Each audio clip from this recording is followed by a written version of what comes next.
Mémorandum de la Corporation des professionnels des médias du territoire de Mbanza-Ngungu en rapport au mauvais traitement réservé aux organes de presse dans la lutte contre la Covid-19.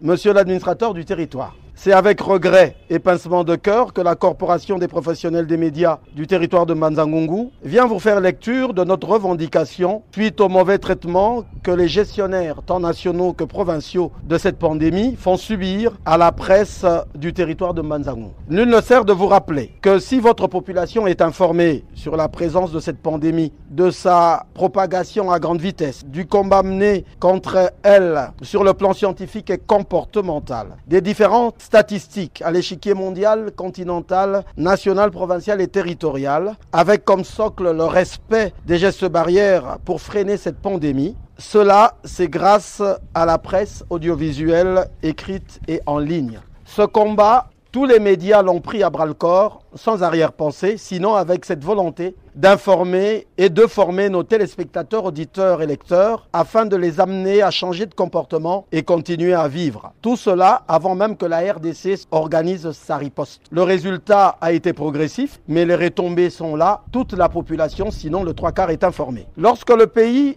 s'est organisé, l'équipe de cette lutte contre le coronavirus a mis sur pied sa commission de communication qui s'est engagée formellement à travailler avec les médias avec promesse d'un appui financier consécutif à l'engagement de ces derniers, ainsi que du manque à gagner que ces médias ont subi suite au changement de leur grille de programme, mais aussi à la fermeture des activités du gros de leurs partenaires financiers. De tous les montants perçus pour accompagner la lutte multisectorielle contre la Covid-19, malheur est de constater qu'aucune rubrique n'est réservée aux médias, qui pourtant sont au centre de la lutte avec cette communication interactive qui sert à la fois aux gouvernants comme aux gouvernés. Le cas échéant, les 10 millions de dollars distribués sur toutes les provinces atteintes et non atteintes, aucun média n'a été motivé, tant soit peu, ici à Mbanza-Ngungu. Si tous les prestataires de la riposte ont été récompensés, quoiqu'à échelle différente, mais motivés quand même, nous nous disons pourquoi pas ceux qui descendent sur terrain, nous journalistes, qui sont en contact avec les malades parfois sans le savoir. Pourquoi pas ceux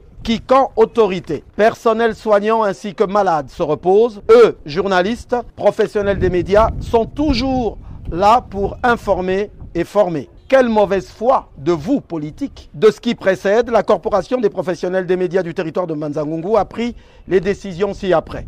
1. Nous lançons un ultimatum aux autorités politico-administratives et celles de la riposte au niveau du territoire de Mbanza-Ngungu et celle de la province dont vous dépendez, celui de payer tous les médias du territoire de Mbanza-Ngungu un minimum de 200 $ par organe de presse en déant 7 jours. Si cela n'est pas exécuté, désormais, aucun média du territoire de Mbanza-Ngungu ne parlera de cette pandémie, ni dans nos éditions des journaux, ni dans nos différentes animations journalières. Aucun magazine spécialisé ne sera accepté pour parler de la Covid-19. L'actionnel des médias du territoire de Mbanza-Ngungu demande à toutes les corporations sœurs existantes sur toute l'étendue de la République de suivre notre exemple afin de valoriser notre profession qui est bien souvent foulée aux pieds par les dirigeants du pays. Il est grand temps pour nous d'entrer dans la vision de son Excellence Félix Tshisekedi, président de la République, qui a reconnu notre pouvoir, le 4e pouvoir du pays. À nous de l'exercer pour sauver notre noble profession que nous aimons tant. À bon entendeur, salut.